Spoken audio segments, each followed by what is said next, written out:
Kalau menurut saya, pertimbangkan baik-baik. Jika menonton video ini, siapapun kalian yang diambang perceraian, coba untuk jangan.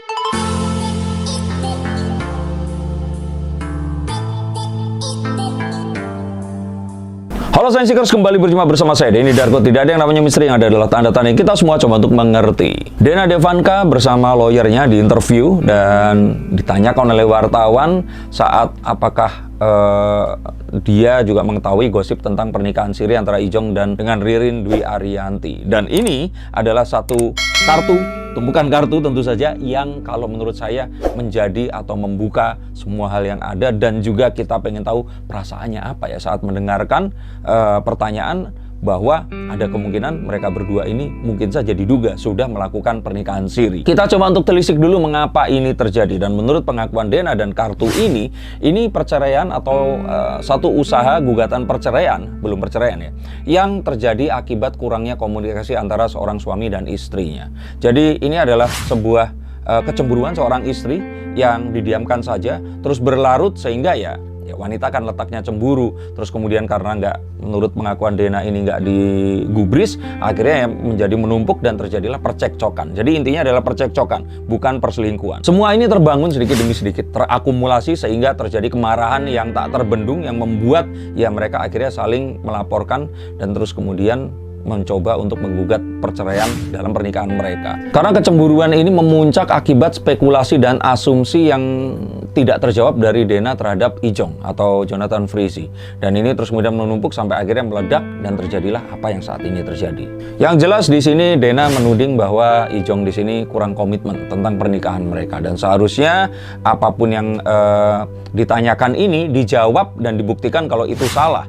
Karena selama ini saat itu dituduhkan pada Ijong ini tidak menjawab. Sehingga kurangnya komitmen ini menimbulkan ketidaknyamanan yang menimbulkan percekcokan yang membuat mereka ingin menggugat cerai satu sama lain. Memang akhirnya di sini Ijong harusnya lebih tegas. Tegas dalam artian kalau memang mau diteruskan ya jawab aja pertanyaan istrinya. Mungkin saya semudah ini karena saya tidak ada di posisi Ijong. Tetapi kalau menurut saya ya wanita letaknya cemburu dan harusnya si suami ini tadi menenangkan, menjawab semuanya, dan kalaupun salah ya harus dikatakan salah. Dan ketidaknyamanan yang terjadi ini harusnya segera diselesaikan karena masyarakat ini taunya mereka ini mesra loh, 9 tahun tidak ada apa-apa dengan 3 anak yang seharusnya mereka masih bisa lanjutkan pernikahan ini. Amat sayang sekali. Dan di sini harapannya sih mereka ini harusnya mengutamakan anak, karena satu-satunya yang tidak bisa memilih dan akhirnya harus menanggung ini semua adalah ketiga anak mereka. Dengan apa yang terjadi ini saya pikir sih dua orang ini seharusnya masih sangat bisa untuk dimediasi, saling mengerti apa kesalahannya dan saling melakukan hal yang positif agar mereka bisa melanjutkan pernikahan ini lagi. Sangat-sangat disayangkan anaknya ini, ganteng dan cantik yang sangat luar biasa. Dan kalau ini sampai terjadi, mereka akan suddenly yaitu tadi menjadi anak korban dari perceraian. Dan kita nggak pernah tahu apakah nanti ayah dan ibu sambungnya nanti akan cocok dengan mereka. Mungkin bukan ibu sambung, ayah sambung kali ya. Dan dalam hal-hal seperti ini dan yang kemarin ya seharusnya mereka bisa memilah-milah, memfilter mana yang harus didengarkan. Dan jangan sampai mereka nanti akhirnya malah bingung dan melakukan sesuatu yang sebenarnya mereka ini nantinya akan mereka sesali. Kalau menurut saya kembali di sini tanyakan kepada anak. Apakah anak-anak ini tadi memang mau orang tuanya akan berpisah?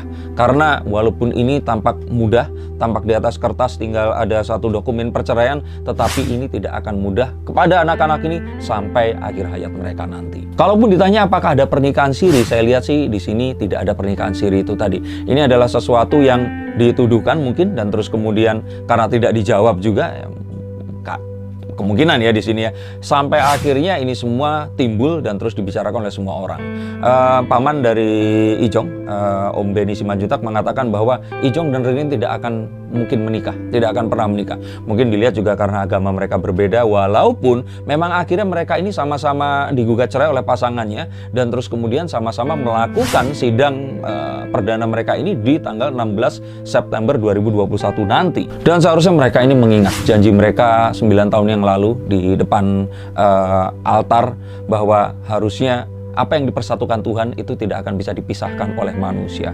Dan coba ingat itu tadi. Dan coba untuk cari apapun alasannya, sekecil apapun untuk bisa bersama. Dan kalaupun mereka akan kembali bersama lagi, seharusnya ini akan jadi satu perayaan yang akan juga mengatakan bahwa percekcokan apapun seharusnya bisa untuk dimediasi dan bisa ditemukan. Ya memang akan berbeda kalau ternyata kemungkinan ya di sini ternyata sudah menemukan seseorang yang lainnya. Tapi kalau saya lihat di sini, ini bukan masalah perselingkuhan dan murni percekcokan keluarga yang mungkin terjadi di saat bersamaan dengan ya Ririn Dwi Ariyanti memang dituduhkan melakukan pernikahan siri dengan Ijong itu sendiri. Memang wanita tempatnya cemburu, nggak pasti. Mereka selalu menanyakan tentang masa depan. Dan emosi di dalam dirinya ini selalu seperti ombak di lautan yang lepas. Dan pria di sini harus bisa mengarahkan, memberikan ketegasan, dan menunjukkan arah yang tepat, menggenggam tangannya dan mengatakan iya dan tidak kepada siapapun yang dicintainya. Wanita harusnya sabar dan pria di sini harusnya lebih tegas. Dan harapannya adalah kita semua netizen yang akan berkomentar, terus orang-orang di sekitarnya mengenal mereka, yuk kita sama-sama minta mereka untuk kembali karena kasihan sekali anaknya di sini kalau mereka harus menjadi korban perceraian. Cukuplah kalau memang ternyata banyak hal yang harus ditelan akan kecewaan itu demi orang-orang yang mereka sayangi, yang darah daging mereka, yang hidupnya masih akan lebih panjang dibandingkan sisa hidup mereka ini yang sudah mungkin di tengah jalan di sini. Kalau menurut saya pertimbangkan baik-baik. Jika menonton video ini siapapun kalian yang diambang perceraian, coba untuk jangan lakukan apapun. Hubungi orang-orang yang bisa diajak berbicara, entah psikolog atau orang-orang yang kalian anggap dekat.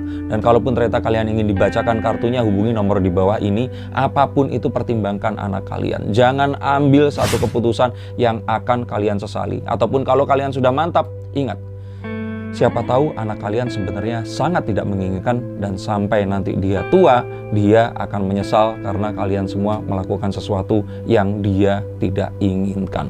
Dan apa yang akan lebih buruk dan lebih menyakitkan dibanding kita mengecewakan orang yang paling kita sayangi dengan melakukan sesuatu yang kita anggap tepat, tapi ternyata itu menghancurkan masa depannya. Ini yang bisa saya bacakan. Apapun itu, saya harap tidak terjadi perceraian. Baik juga kepada Ririn dan suaminya, dan semoga ini bisa terselesaikan. Coba utamakan anak, dan siapapun kalian semua jika mendengar ini semua dan belum bercerai, please coba pertimbangkan apapun itu apakah tidak bisa dimaafkan. Kalau Tuhan saja masih memberikan kesempatan untuk kita hidup dan perbaiki apapun kesalahan kita, mengapa kita manusia yang penuh dosa tidak bisa memaafkan manusia yang lainnya? Terima kasih, sampai jumpa dan salam.